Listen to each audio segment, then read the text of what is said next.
Hello everyone, this is Aspen Rain with the Starseed's Compass.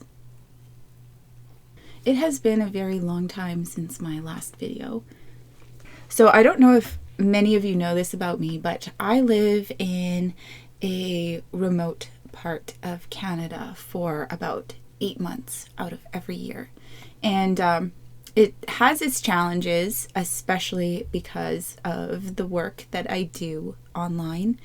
It has its challenges because the only internet available in those locations is satellite internet, which is very dependent on the weather.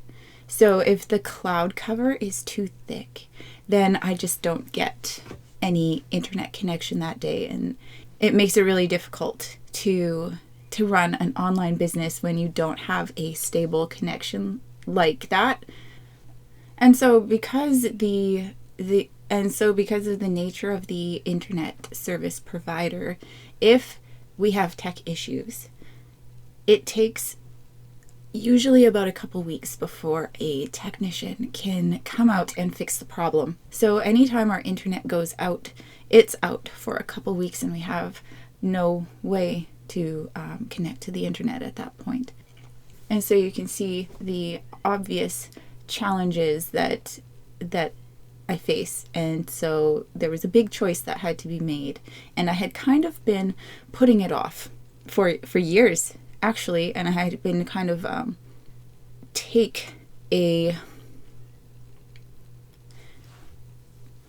I cannot continue running Starseed's Compass if I am living from a remote location that only has satellite internet. It's just not feasible, because then I go weeks, sometimes months, without being able to respond to any emails. And so obviously this is a huge problem. And because I love living up north so much, I've been putting this change off, and I've really been resisting this change. It's something that I've been struggling with for the last 3 to 4 years, is that I've been selfishly staying in a remote location because I love it. It's beautiful. It's amazing. There's a large amount of freedom that you just cannot get living in a city.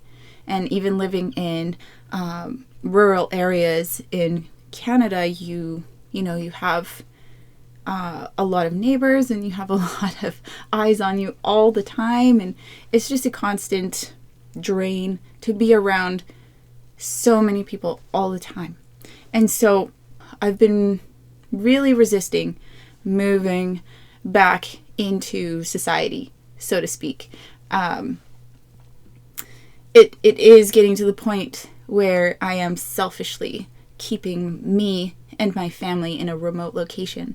And despite the fact that there is a global pandemic going on, and that yes, we are safe from that where we live, we've decided to move back into society so that we can have a constant internet connection, and so that I can keep the Starseed's Compass running. And so we haven't moved yet, but it's in the works, and we're planning, and everything is going really well. We plan to move in 2021. Early 2021. We're hoping in January or February, when the winter roads open. So for those of you that have experienced the negative sides of my living arrangement that I have been selfishly holding on to for the past 3 years, I apologize sincerely. I am so sorry that I thought I could run an online business from a remote location that depended solely on satellite internet. Satellite internet sounds like it would be great because you can use it in any part of the world, but it is so unreliable. I'd like to talk to you about some astrological events that are occurring and that have occurred over the last year. At this point in time, humanity can go in a lot of different directions right now. And we're kind of just building up this energy. And at some point, it's going to spill into one of those directions. And that is when we make a collective decision as a society to go into a certain direction. The astronomical events that are occurring on this year's winter solstice are the conjunction between Jupiter and Saturn. And also, Saturn is moving from Capricorn and into Aquarius. The other interesting thing about this Saturn-Jupiter conjunction is that it occurs trine the Pleiades. So we have 3 major events going on. To fully understand what is going to be happening on the winter solstice of 2020, we have to go back to last year of 2019, the fall of 2019. And for me personally, this time was really cloudy. There was an increasing fog around my intuition, and I couldn't really see what was coming in January 2020, but I could feel that something really big and life-altering was coming. And so it was really kind of a scary time for me, because I don't experience a lot of times when my intuition is cloudy. So during this time, I actually reached out to other intuitives looking for questions because I couldn't get them myself.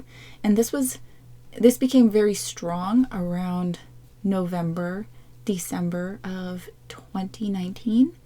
And at the time, I was aware that Saturn would be conjunct Pluto in early January of 2020, and that this conjunction would happen in Capricorn.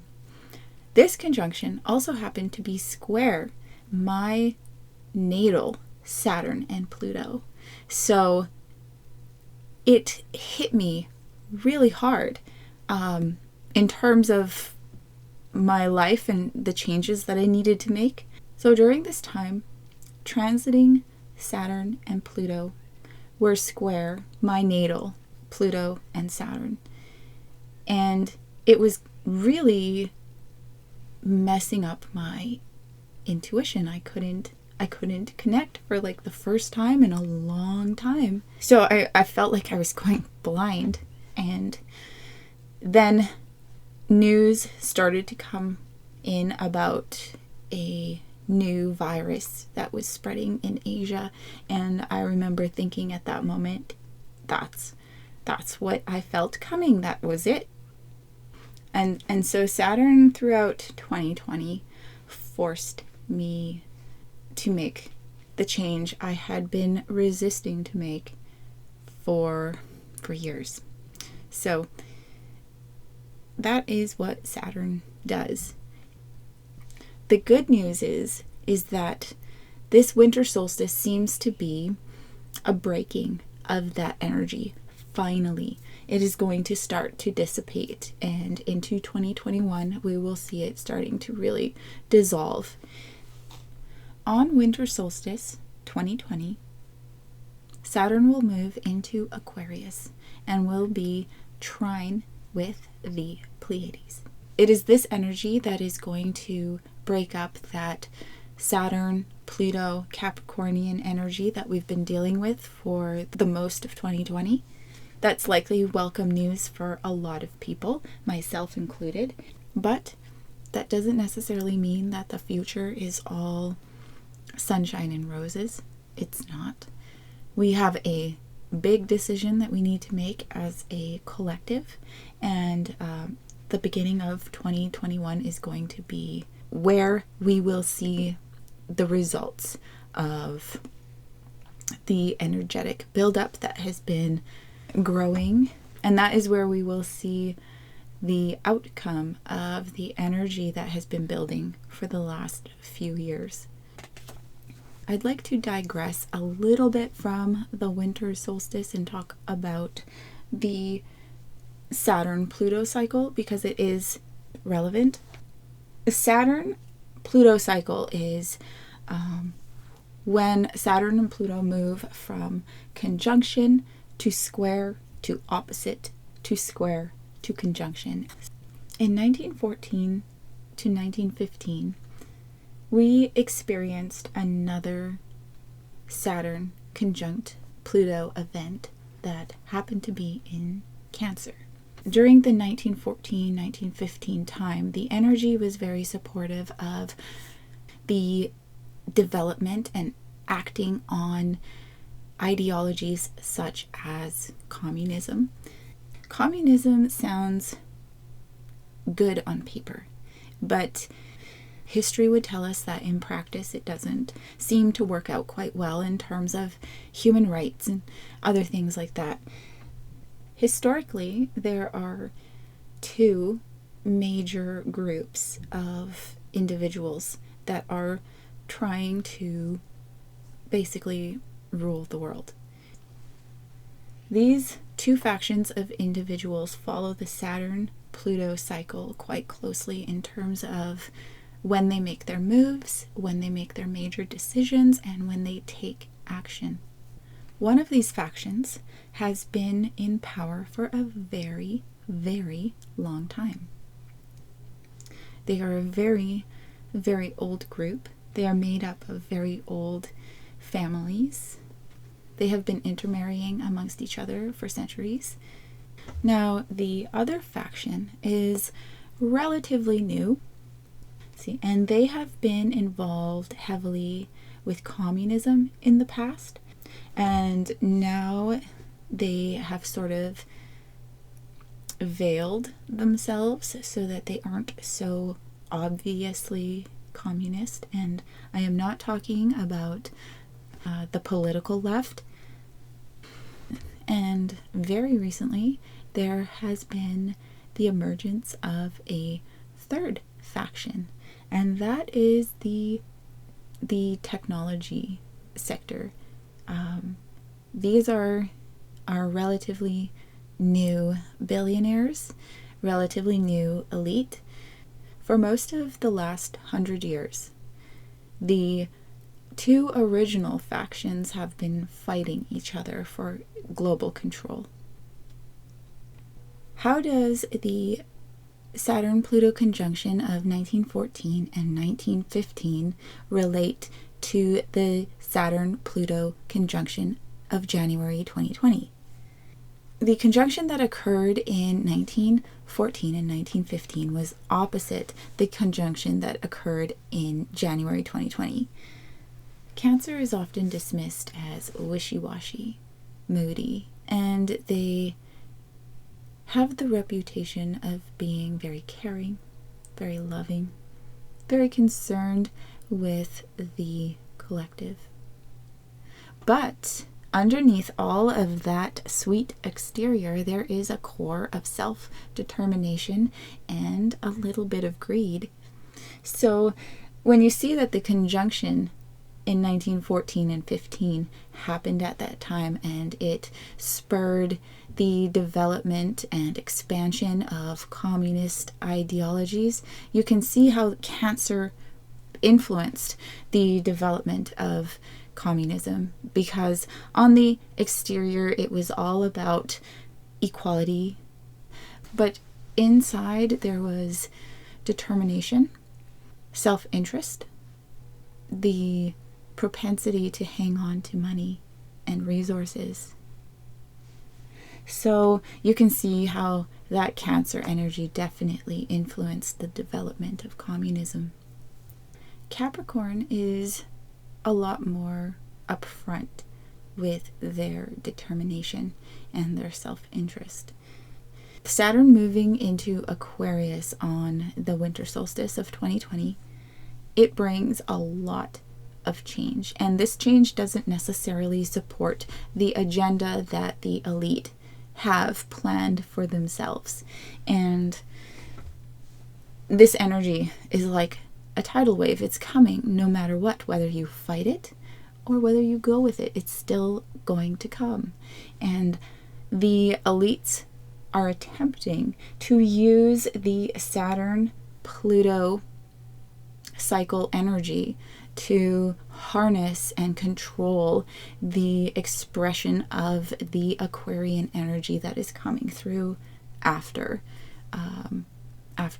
December 2020.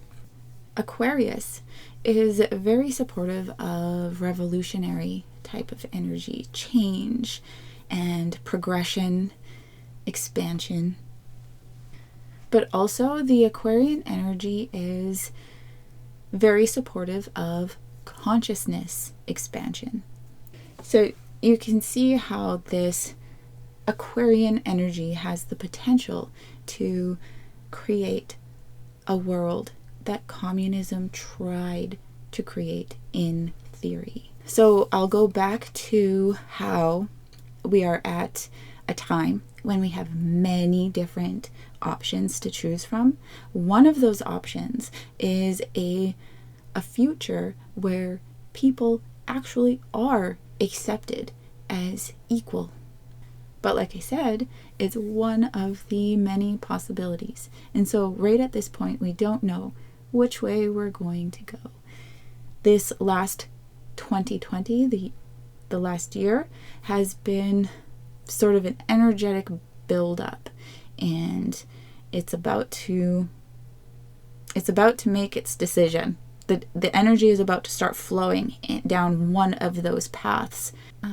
So like I said before, 2020 has been all about the elites preparing to control the Aquarian energy that is now influencing humanity. Aquarian energy is likely to support the movement of money. In the past, and especially over the last 40 years, the energy has really supported hoarding money and holding on to it.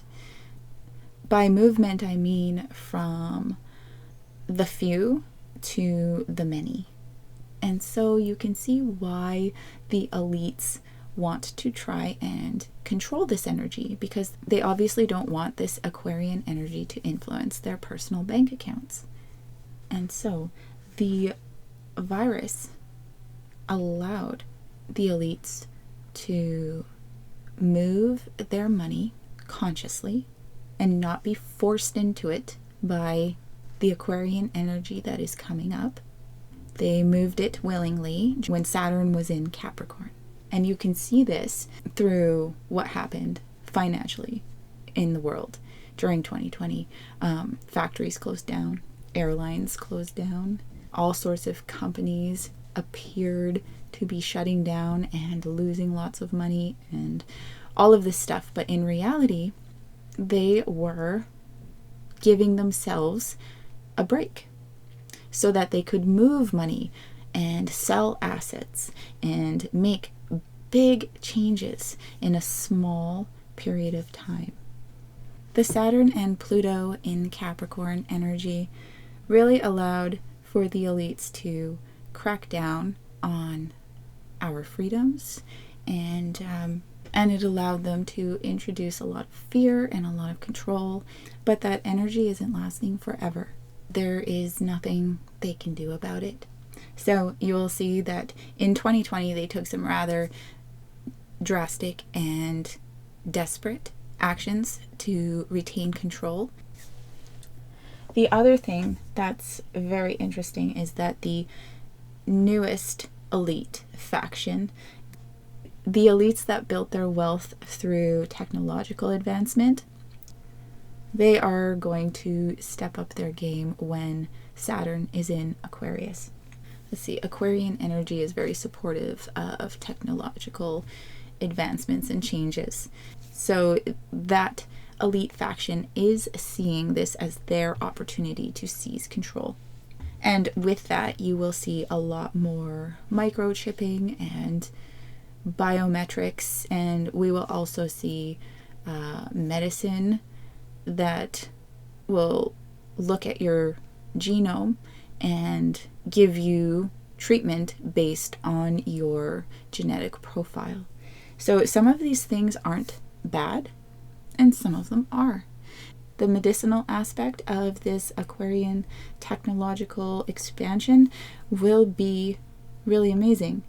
There will be other kind of downsides in terms of who has your DNA, who has your biometric data. It's also likely that we will be changing into a cashless society, and we have been experiencing over the last 10 years especially a tug of war between the established elite and the banking system and the technological elite and their financial services such as PayPal. As the established elite try to maintain control over the financial sector and the banking sector, and you will also see the technological elite starting to kind of encroach more and more on the banking and the finance. So another interesting thing that has played out with the established elites is that for God knows how long, they have been marrying each other. And one of the things that they have found out over this last Saturn-Pluto conjunction has really shaken them up. And that is the knowledge of DNA, genetics, and how the human genome works. And so they've discovered that they've kind of shot themselves in the foot by maintaining consanguineous marriages for multiple generations. So now we're beginning to see the established elite marry individuals that are not part of the established elite. So you're starting to see them marry commoners and regular folk like the rest of us. And that is because they see that we have an intrinsic advantage over them. The technological elite arose from what was previously considered the peasant folk. They were the intelligent, they were the determined, and they were the innovative, but they weren't the established elite.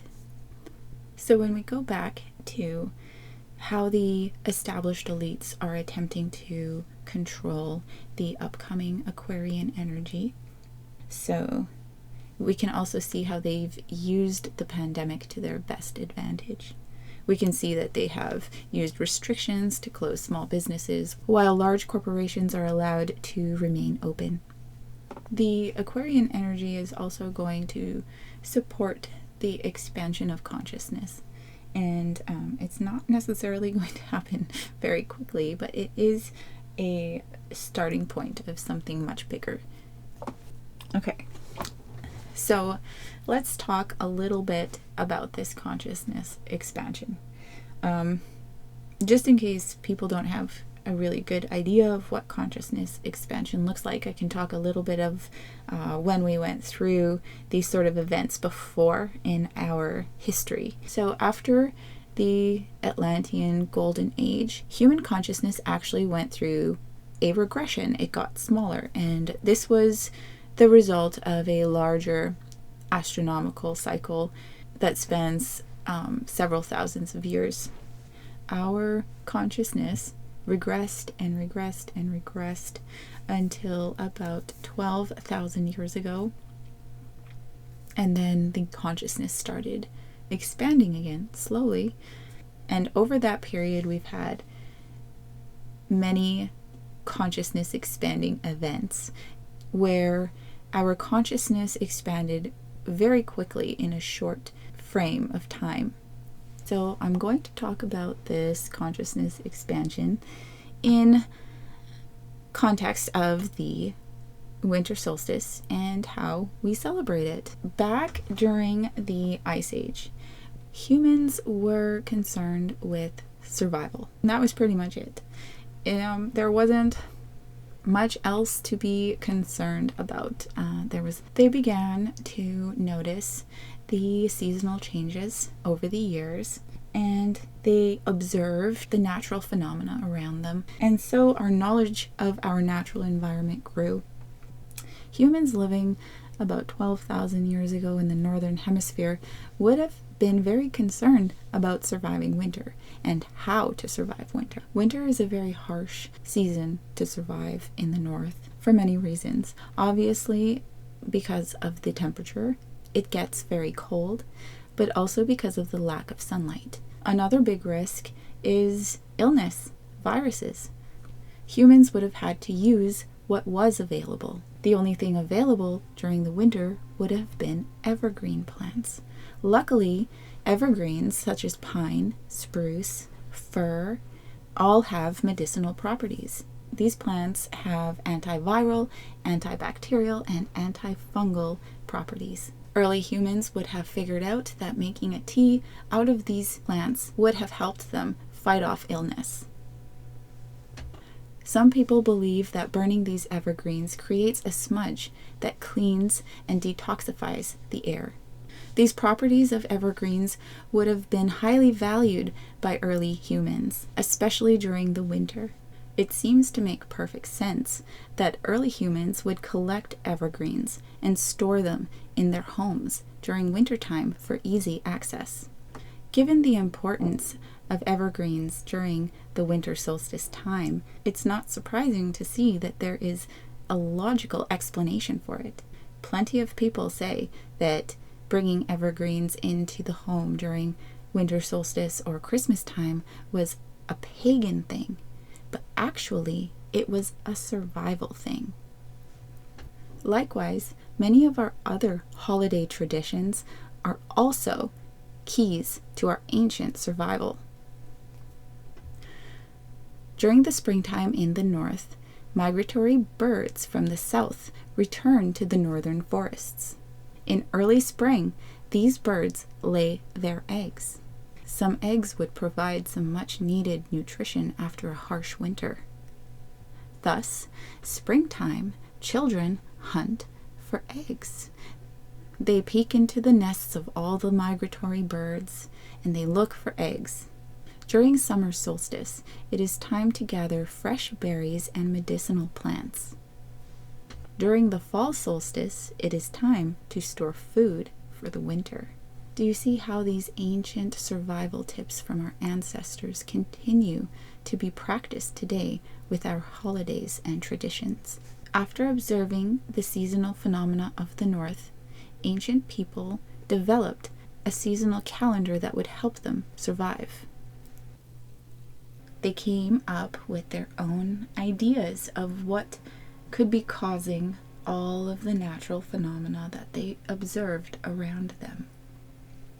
And then in the next phase of consciousness, we start talking about pagan beliefs and stories that early humans came up with to help explain the world and the natural phenomena that they observed around them.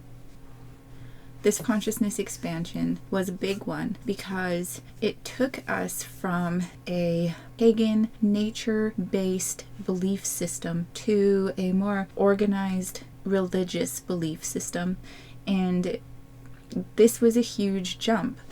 There is valuable information in organized religion, and there's truthful information there, but our interpretation of these texts has resulted in some misunderstandings of the truth. There's a whole lot of steps that need to be taken in order to go from pagan belief system to spiritual knowledge.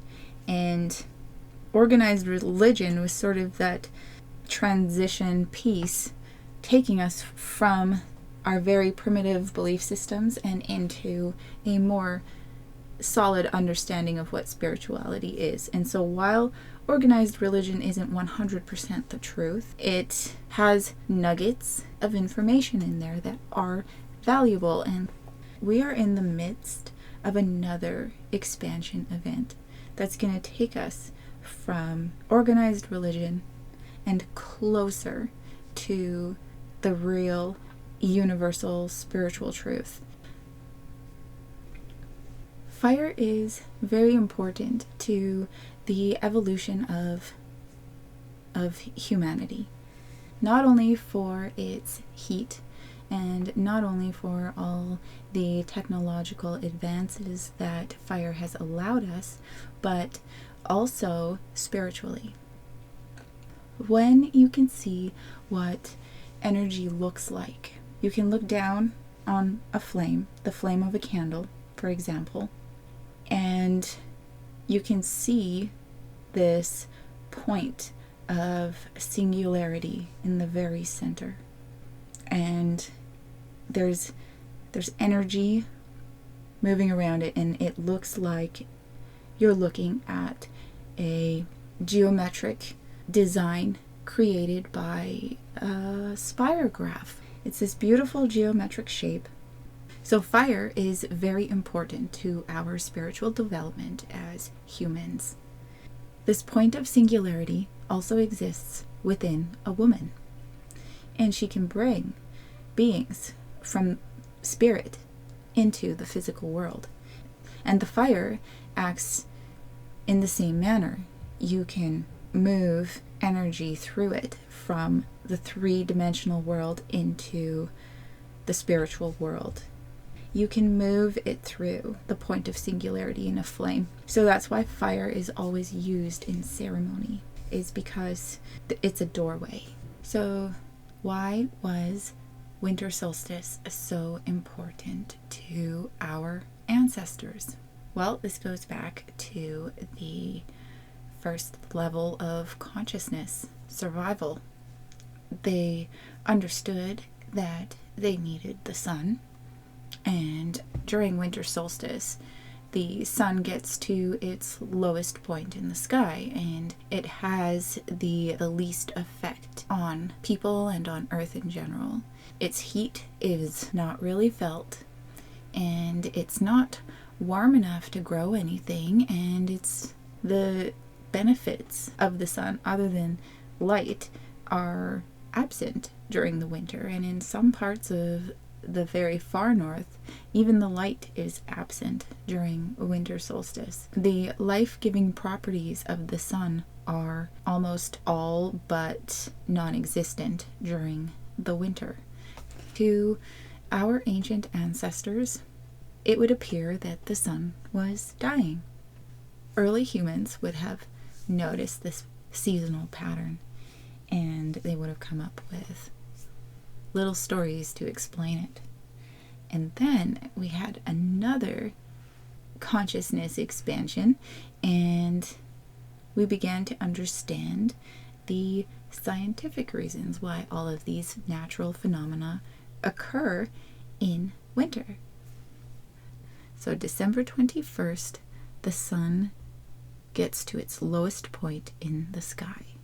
And then for the 3 days following December 21st, the sun gets to the same height every day and doesn't get any higher or any lower.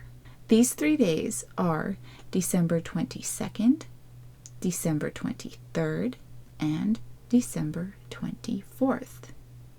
On Christmas Day at high noon, the sun will be higher than it was for the previous 4 days. This is why we celebrate Christmas. Our ancestors, long time ago, would celebrate this day because it was the first day that the sun began its journey back to the highest point in the sky. So back to the Yule fire.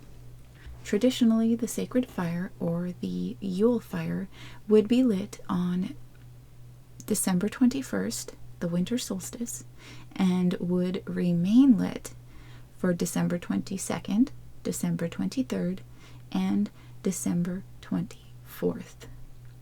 On the morning of December 25th, the Yule fire would be extinguished. The Yule fire was lit during those 3 days to signal the sun's return from the spiritual world back into the physical realm. When the Christ consciousness expansion event occurred, aspects of the Winter Solstice celebration were absorbed by organized religion. We are now in the midst of another consciousness expansion event, and again, our understanding of Christmas and the winter solstice is about to evolve. So I'm going to digress a little bit back to our discussion on the appearance of fire in terms of energy. So back to the spirograph analogy, because it's actually kind of important. I hope you know what a spirograph is, and if you don't, just Google it and look for a YouTube video of somebody using a spirograph, and I think you'll get what I mean. So a spirograph has an outer ring with these ear-like teeth, and the inside you put a wheel, and you can spin it around the inside of the ring, and you have multiple wheels of different sizes that can go inside that ring, and each size wheel creates a different pattern. It's the same exact thing with energy. Every frequency is a different size wheel on the spirograph, and when you put it inside the ring, it creates a different pattern. And so what fire looks like when you look down on it is a spirograph design, because there's energy flowing through it. So we've all seen these beautiful drawings of mandalas, and mandalas look like beautiful two-dimensional designs. But what it actually is a two-dimensional drawing of energy that someone has seen. There's a graphic that has been circulating on the internet of what our solar system looks like as it's moving through space. The movements of the planets move around the sun at the center, and it looks like they have these nice circular or elliptical orbits. And then there's this graphic showing what the solar system actually looks like as it's moving through space, because our solar system is also rotating around the galactic center. If you look at how our solar system actually moves through space, and you look at it from a side angle, you will see that the orbits of the planets around the sun actually look more like a sine wave. And it looks, as it's moving through space, all of these planets orbiting the sun are creating like a spiral going through three-dimensional space. And that spiraling energy is actually what the energy of a fire looks like. But you're looking down the spiral through it, like as if it were a tube. And you see singularity in the middle, where none of the orbits are crossing. They're just going around. The design it makes looks like a spirograph design. The mandalas that you see that are often associated with spirituality and chakras and all of that, those are actually what the energy looks like when you look down the tube, because all energy is a spiral. It's actually a spiraling tube. When we look at it from the side, it looks like a sine wave, which is why we use sine waves to describe energy. So I hope you can imagine this in your mind and that it's like making sense, because getting this part is going to help with this consciousness expansion that we're going through right now. as we go through it, we're going to understand things that we didn't understand before. And one of those things that we're going to understand is the importance of the Yule fire at winter solstice and Christmas time. So right now, we know that the fire is a doorway between our physical realm and the spiritual realm. We have to understand that the movements of our solar system and our Earth through space, through the universe, is actually indicated to us by our winter solstice and by how the sun appears to move in our sky. So you have to see that the mere fact that the sun gets to a certain point in the sky is not really the important thing. What is the important thing is what our solar system is doing relative to the universe. There is so much more to the winter solstice than we understand currently with our current consciousness. But, like I said, we're going through this expansion period and we will soon understand this. So, when you see a mandala, I hope you no longer see just the two-dimensional design.